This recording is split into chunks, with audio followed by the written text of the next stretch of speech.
Great, great. Yeah. So we can start now. Okay.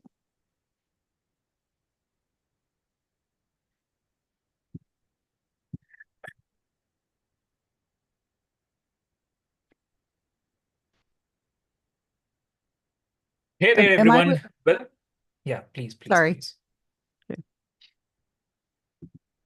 You're saying something? Yeah, please. Oh, no, I was just making sure I was waiting for you.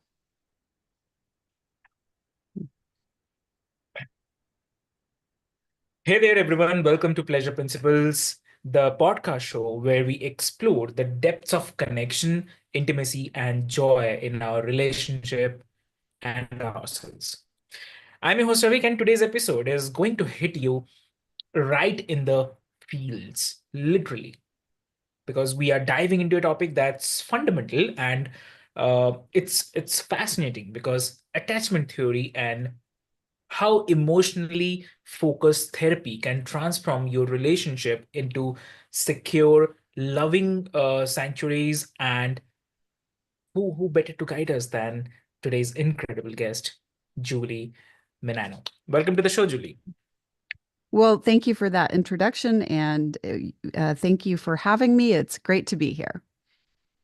Lovely, lovely. So, dear listeners, before we start our conversation, I'd quickly love to introduce Julie to all of you. Julie is a licensed marriage and family therapist, the author of Secure Love, and the genius behind the Secure Relationships, a platform that helped millions to find hope and healing in their relationships. So, her work doesn't just focus on the romantic partnerships, but it's all about how we connect, express, and ultimately thrive. So buckle up because this conversation will be equal parts enlightening, entertaining, and empowering. So welcome to the show. Thank you. Let's do it.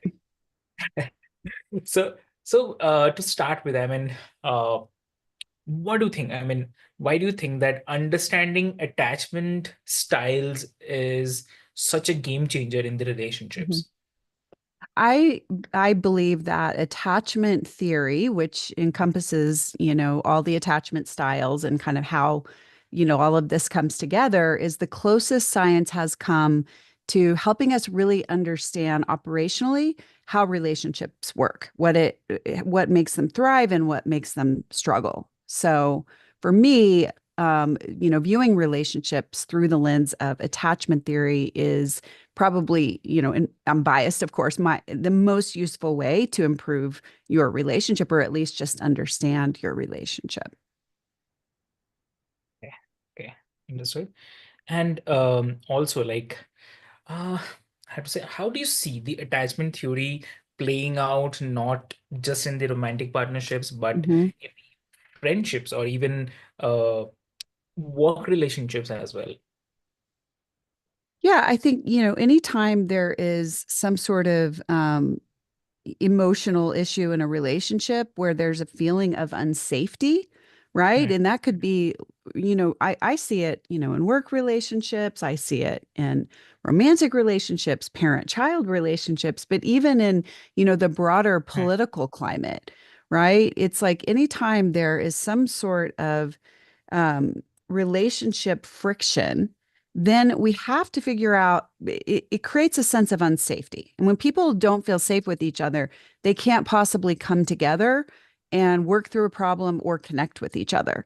So, mm, at work, you're needing to work through problems. So that's going to be a problem if you're not able to kind of get back to a place of safety with each other. In mm, your romantic relationships, you're trying to connect and feel close and work through your life problems together, just having a life together, parenting, finances, what have you. And then if you look at the political climate, yeah, it requires people who have different opinions to work together. And if they're feeling unsafe with each other, how are they going to manage that? Right. So, what is unsafe? It's feeling invalidated for your perspectives. It's feeling shamed. It's feeling not understood. It's feeling not valuable, like your needs don't really matter to the other person. And so then the question becomes, once we have the fear and unsafety, now we have to ask, what are people doing with it to manage that so they can get to safety and communicate with each other. Someone with an anxious attachment, they're going to feel a lot of anxiety and they're going to dive in and try to kind of frantically close the distance or frantically get the other person to hear them or understand them, often in ways that end up sort of pushing the other person away. They might do that with a lot of blame or a lot of protest. And then someone with an avoidant attachment, their way of dealing with this is, oh, just pretend it's not there. Right. But if, in avoiding the pain, they're avoiding the solution to the pain. And so what happens is then you typically will have, someone on, whether it's, the work relationship again, or the romantic relationship, you're going to have one partner who's sort of taking up all the responsibility for fixing it and closing the distance. And then you're going to have one other partner who's kind of taking responsibility for minimizing the conflict, not fighting. Let's not make it worse. Let's not rock the boat. Well, what happens is then they get in this dance of pursue, defend, try harder, try to make the problem go away by just pretending it's not there. And what happens is A, nothing gets resolved, and B, all you really do is create more unsafety. You just kind of reinforce the problem to begin with. True, exactly. And also, you talked a lot about negative cycles in the relationship. So, what's the first step that couples can take to break those loops of the conflicts?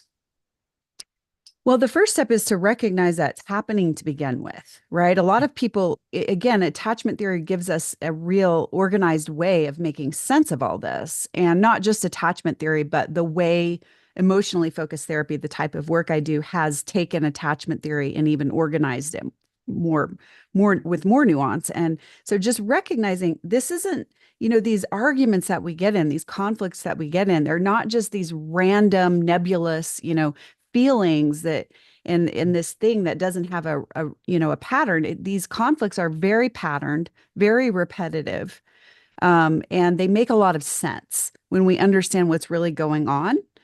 And a lot of times partners, or again, work relationship, whatever you have, they don't really understand what's really happening here.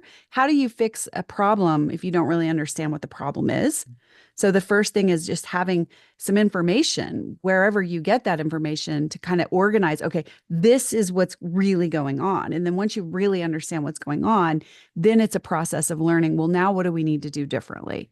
We need to recognize, here's this negative cycle. Here's what we're each doing to contribute to it. It's easy to think it's just one partner, they're the problem, but